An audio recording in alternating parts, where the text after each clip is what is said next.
สบายดีทุกคนพบเจอกันช่วงเช้าๆเนาะตอนนี้กับเวลา7:36เนาะพากันจอดนอนอยู่ที่ห้องสีอำเภอพลเมืองพล เนาะตอนนี้ก็พากันเก็บผ้าใบหยุ่ยยะเนาะนะปาดมานำกันรถที่แกเข้ามานำกัน8 พวงเนาะอีกพวงนี้คือมาเอาแกบเนาะนะปาดเก็บภาพบรรยากาศยามมื้อเช้ามาฝากเด้อเดี๋ยวให้เบิ่งรอบๆเราได้คิว 2เนาะอีกวงนุรักคันหนึ่งอีกได้คิวแรกน้องเพิ่นมาหอดตอน20 ทุ่มกลัวบอกกุ้งกับเรามาหอดตอน3 ทุ่มกลัวจะ4 ทุ่มเนาะนอนอยู่นี่แหละเมื่อคืนนี้ให้เบิ่งนะวิวธรรมศาสตร์นั่นติดกับสะพานลอยเนาะสะพานข้ามทางรถไฟทุกคนพูนมื้อนี้บ่เห็นรถไฟมาอีกแล้วเนาะมื้อนั้นที่สลาวไทยรถไฟกำลังมาเนาะนะรางรถไฟนั่นรางรถไฟทุกคนภาพบรรยากาศสวยงามลมก็เย็นช่วงนี้ออกหนาวแล้วเนาะทุกคน2-3 มื้อมานี้อากาศเย็นเนาะลมพัดมากันหนาวเป็นหนาวแล้วแหละสเราเป็นคนขี้หนาว ขี้หนาวขี้ฮ้อนก็ฮ้อนก็มูหนาวก็หนาวก็มูเนาะทุกคนเดี๋ยวสเราค่อยอัปเดตภาพบรรยากาศตอนที่เอาเข้าไปดำลงเนาะบ่แน่ใจว่าสิได้ลงตอนจักโมงเนาะที่แน่ๆคือเขาเจ้าเฮ็ดเวียกตอน2 โมงเช้าเนาะอยู่ไสก็คือการเฮ็ดเวียกตอน2 โมงเช้าไปละเดี๋ยวค่อยอัปเดตให้เบิ่งอีกรอบนึงทุกคนตอนนี้กะเวลา2:11เนาะคันแรกกำลังเข้าไปในห้องสีคัน2กำลังตามมาเนาะ คัน2ก็คือสลอกกับบอลพุ่นทางพุ่นยังมีอีกพุ่นจอดอยู่พุ่นบ่มีบอลจอด2 พวงสรุปแล้วมื้อนี้คือมี10 พวง9 พวงกับอีก1 เดียวเนาะ เพราะว่าคันหนึ่งมันมาเดียว9 พวงกับ1 เดียวนั่นไปเหตุงานมารุ่นกับจอดอยู่นี่ละหากกับมาหอดตอน2 โมงซุ่มนี่2 พวงนี่จอดเก็บผ้าใบอยู่นี่หอดในเวลาเหมาะเจาะเพิ่นกะใส่เวลา2 โมงนะคิดว่าไต่สะพานนี่อันนี้เขาเฮ็ดไซโลไหมตัวนี้2 อันนี่แมนบ่โอ้เฮ็ดแต่โดดแล้วแต่เฮามานั่นแล้วซ้ำเฮ็ดไหมล่ะแมนเพิ่นเฮ็ดใหม่ตอนเฮามารอบแรกรอบนั้นน่ะรอบสุดท้ายนะโอ้ยตอนของหัวกระมางหัวกระลือว่ะเป็นของเศร้าของพักโอ้สีใดก็มีแต่เฮ็ดใหม่ขึ้นเรื่อยๆขึ้นเสริมเรื่อยๆเนาะว่าแต่เขาบ่ได้เงินว่าซั่นมีแต่รวยอย่างเดียวตอนนี้อยากเป็นเฒ่าแก่ห้องสีบ่ายบ่วุ่นวายติ ซ้ำวุ่นวาย เอาคือสิบ่อยากเป็นรวยเด้อเบิ่งนี่ผู้ใดก็เฮ็ดต่อเติมรวยรถ มันบ่มีเวลาไปหาใส่เงินเหรียญเงาดอกแม่นอยู่เวลาน้อยนิดชัวสิแบ่งเวลาออกไปได้โอ้ยไปแซวไปโลดไปแล้วก็คืดน้ำห้องสีเด้บัดนี้เนาะขึ้นไปต้องทาตั้งมือยุดมือยังแม่นพ่อใส่เกียร์ดอก เอานี่แล้วนะมีหอดอุโมงค์มีสะพานลอยนะทางรถไฟแม่นข้ามทางรถไฟเมื่อคืนนี่กำลังจับเช้ากันมากกับพ่อมาซื้อได้รถไฟกับบีบแต่พวกเห็นรถพ่วงจอดหลายๆนี่บีบแกใส่เลยแล้วน่าจะแม่น FC ทุกคนกำลังเข้ามาเสียบ เครื่องเสียบดูด แทงเข้าอยู่นี่ค่าสั่งรถ40 บาทเด้อได้เสียค่าสั่งรถพร้อมอยู่ห้องอื่นก็อาจจะได้เสียคือกันแต่ว่าเพิ่นอาจจะหักในบินเนาะของเฒ่าแก่แต่ว่าอยู่นี่เขาเจ้าเอาเงินสดก็เลยบ่ได้หักในบินกำลังสำเข้าทุกคนเครื่องสำกำลังทิ่มลงดูดเอาเข้าไปทุกคน สามข้าวแล้วสั่งน้ำหนัก เข้าแล้วเรียบร้อย ไปจอดท่าอยู่เดินเนาะนะอยู่ใส่ละเดินทางในมันจอดท่าน้ำกัน นี่มาจอดท่าอยู่นี่ห้องน้ำมีเพียบ นี่โลอันนี้บอที่เพิ่นเฮ็ดไหม2 อันเนาะ ไซรู 2 แท่ง สูไร อันนะบุญนะรถแก็บที่ว่าก่อนหมูมาใส่แก็บอยู่บุญนั่นเป็นงานแก็บครับเอาก็ต้องทาคิวอยู่นี่เนาะทาเขาเจ้ามาเอินไปลงเปิดตรวจเข้าเขาก่อนว่าสิพานบอหรือจังใดเนาะอ่ะเดี๋ยวขอไปทำธุระก่อนเด้อทุกคนจังใดเดี๋ยวเราค่อยมาอัปเดตให้เบิ่งอีกรอบนึงเนาะคิวแรกไปแล้วเนาะพวงแรกไปแล้วในเวลา3:33 นาทีเนาะ3:30 9:30 คิวแรกไปแล้วคันแรกจงรออีกต่อไปเนาะให้เบิ่งซาดเข้าไปให้เบิ่งหน้ารถนะเรียงกันลายทรายทาอีกต่อไปเด้อ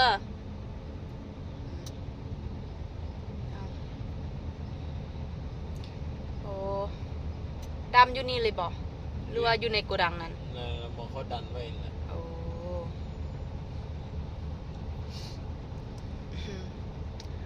ไปเฝ้าไ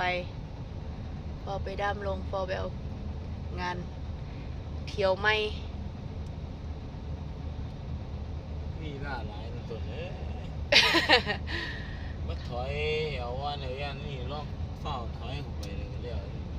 โซลีลานะให้เด็กมันดูนะเพราะว่ามูจอดเบิ้งหลายนะ ตัวเนื้ยให้มูเบิ้งหลายแห่งอยากโซเด้อโซฝีมือไปอีกได้โยกมึงสิก็ได้วันละมันเสียเวลา โอเคจงรออีกต่อไปเนาะ ไม่นั่งดอกย่านฝนดิอากาศพอดี แมน เอาดำแล้วมันตรงไม่แห้งใช่ไหมนี่ แมนเอามูได้สัน สร้างเขาเลี้ยว แมนมาสัน ย่าเขาเลี้ยว ว่าไปอีกแล้ว คล้องเลี้ยวเนาะ ทุกคนคิวแรกแล้วเสร็จต่อคิว2เนาะมาบัดนี้เฮาคิว2ลงแล้วจ้าในเวลา3:47 นาทีเนาะไปบัดนี้กำลังเอารถไปดำลง ว่านี่ก็แก็บมาที่ปวดคนเดี๋ยวนี้หน่อย รถเก็บก็ใส่บักหลายเกินน้ำหนักเกินขี่เอามาเทอีกนะกองแก็บเพิ่นเท เสีย ออก พื้นที่ซื้อ แก็บบักหลายนั่นโอ้โหรอต่อไปนะลูกน้องลูกพี่ลงก่อนเด้อ มีคันเดียวโอ้โหไปไกลแท้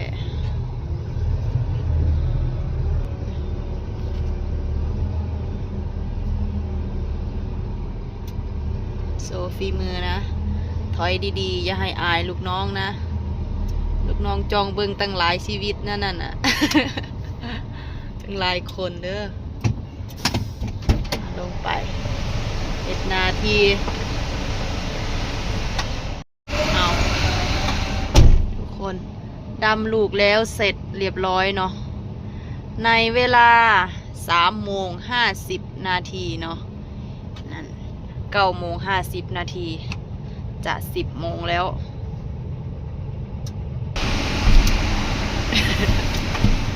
ต้องเล็ง เร่งเอางานเดี๋ยว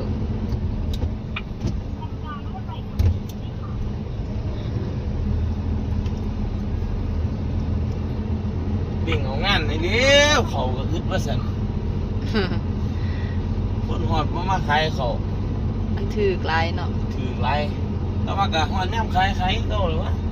โลละจักบาทเหรอโลละ7 บาทบอกเลย 10 บาทนึงเนาะข้าวเหนียว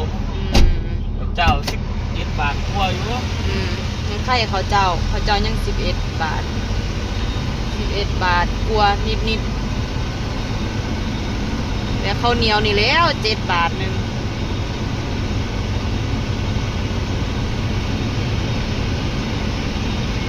ถอยไป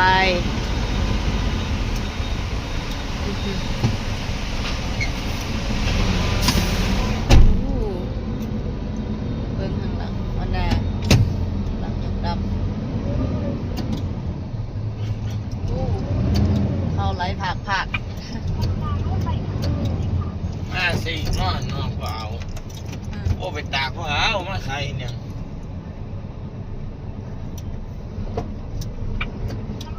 อันมาน้ำมู โอ้ยตึงตังอ่ะ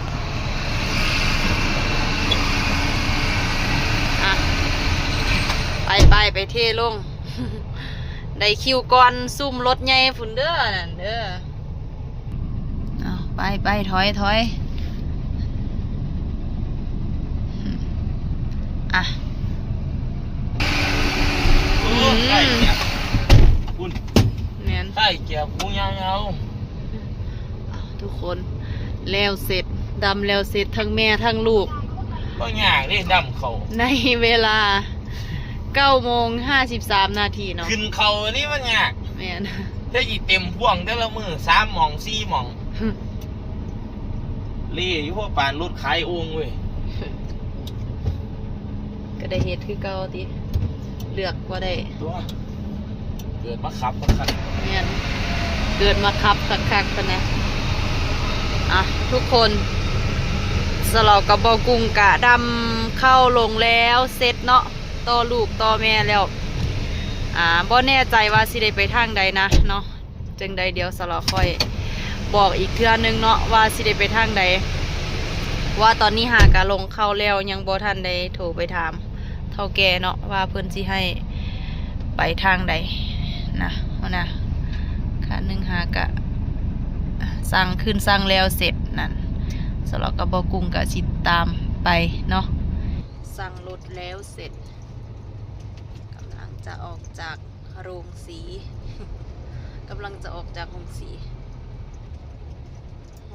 เข้า กูบ่ได้เฮ็ดเฮียนเฮ็ดซ่านผมมาอยู่นี่แหละ แม่น ใต้ตะบ้านนี่แหละสบาย ฝนตกฝนลงกะบ่ย่านหยังสบาย ต่ำ แม่นอยู่พุ่น ๆอยู่นี่ก็บ่สาดได้นี่มีหรอก อยู่กลางๆเนาะ ช่วง เห็นบ่ต้องอยู่ต่ำนี่แล้วนี่บ่นี่ส่วนหลายเขาเจ้าสิอยู่บ่นี้เนาะนี่บ่นี้ นี้พอดี นี่แม่นนี่กับบ่นี้นี่บ่นี้แฮงบ่เป็นหยังเลยนี่นอนอยู่นี่โอ้ยสบายใจเสิร์ฟนี่ทั้งในนี่ก็แม่น นี่ อยู่ได้หมดนั่นล่ะคันคนบ่มีเหือนอยู่ โอ้ยในกรุงเทพเขาเอาอยู่จังซี่เนี่ยมันจังบ่ได้เศร้าหมด แม่น ครอบครัวน้อยๆอยู่นำกันดิ โอ้ยมีรถกระบะ ปาดโอ้ขึ้นสะพานโอ้ย ว่ามันบ่เศร้าไง ตีดบ่เศร้าไงอยากไล่เนี่ยจักหน้อยเด้อ เบิ่งซุ่มนึงจอดอยู่ข้างหลังพุ่นนี่ ใส่ นี่จอดที่เดินพี่ จริงต้องมาจอดที่พี่ว่าเขามาจอด อ๋อนี่จอดนี่ทาคิวไปเฮาขึ้นสะพานให้เบิ่งวิวทิวทัศน์ของหงสีอยู่ถึงสะพานนี้เบิ่งมาเห็นเบิดนี่บอนจอดรถเมื่อคืนนั่นทางรถไฟรางคู่โอ้นะโอ้อยู่ติดกับสถานีรถไฟตัวเนาะห่างกันบ่ไกลทุกคนนั่นให้เบิ่ง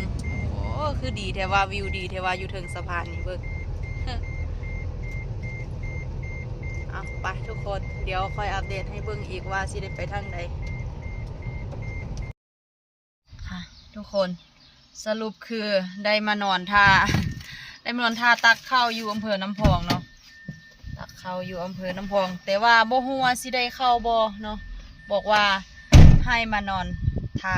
าตักถ้ามีนะถ้ามีเข้าว่าซั่นตอนนี้ก็มาฮอดแล้วเรียบร้อยในเวลาเที่ยง39 นาทีเนาะรถอีกคันก็มาตักเข้า ข้าวแห้งบ่ข้าวเก่าข้าวเหนียวเก่าหรือเปล่าเนาะสำหรับกระเป๋ากุ้งกระทายเก็บข้าวเจ้า ข้าวเจ้าสดแต่ว่าบ่ฮู้ว่าสิมีบ่เนาะตั้งมานอนพักผ่อนนอนเว้นอยู่นี่แหละคุณย่างอีกคันหนึงนั่นจอดอยู่หันนะทุกคนยังบ่ฮู้บ่แหละก็บ่แน่ใจว่าโชคชะตามื้อนี้สิเป็นจังใดสิได้ตักอยู่ไสแล้วก็สิได้ไปใส่เนาะเป็นจังใดเดียวค่อยว่ากันอีกรอบนึงรอบค่ำๆพุ่นแหละเนาะตอนนี้ยังบ่ทันได้ฮู้จักอีหยังเลยอังสิมานอนเว้นท่าตักข้าวอยู่นี่แหละอยู่อำเภอน้ำพองเนาะทุกคนตักแล้วบอลที่1ได้5-6 ตันนี่แหละเนาะแล้วก็มาตักบอลที่2บ่แน่ใจว่าสิได้จักตันนะแล้วก็เดินทางไปตืมยุสางอยู่ที่อุดรธานีเนาะนะตอนนี้ก็เวลา4:45 นาทีเนาะตักสิเบิดแล้วแหละเบิดแล้วเรียบร้อยไปบัดนี้ขึ้นเอารถไปสั่งน้ำหนักออกเนาะโอ้ยเขาคือบ่มีแท้เนาะเขานี่เนาะเนี่ยเบิ่งทุกคนตอนนี้กะตักแล้วเป็นที่เรียบร้อยเนาะ2 บอลเลยเนาะกะยังบ่ฮู้ว่าได้จักตันนะเพราะว่าตอนนี้กำลังขึ้นสั่ง กำลังขึ้นสั่งบ่กุ้งกะกำลังไปเอาไปน้ำหนักเนาะทุกคนในคลิปนี้สลอขอตัวลาทุกคนไปก่อนเด้อฝากกดไลค์กดแชร์กดติดตามเป็นกำลังใจให้สลอสะพายอีสานนำเด้อแล้วก็ฝากอีก2 ช่องทางเนาะทุกคนฝากติดตามให้แน่เป็นเพจ Facebook ชื่อว่าสาวลาวสะพายอีสานอีกช่องนึงชื่อว่าสาวลาวคนมักม่วนเนาะเข้าไปกดติดตามกดไลค์กดแชร์ให้แน่เด้อทุกคนฝากช่องน้อยๆแน่เนาะสลอหากระเฮ็ดขึ้นมาใหม่เนาะไปละทุกคนเป็นจังใดคอยไปพบเจอกันในคลิปต่อไปเด้อสำหรับคลิปนี้ขอลาทุกคนไปก่อนสบายดี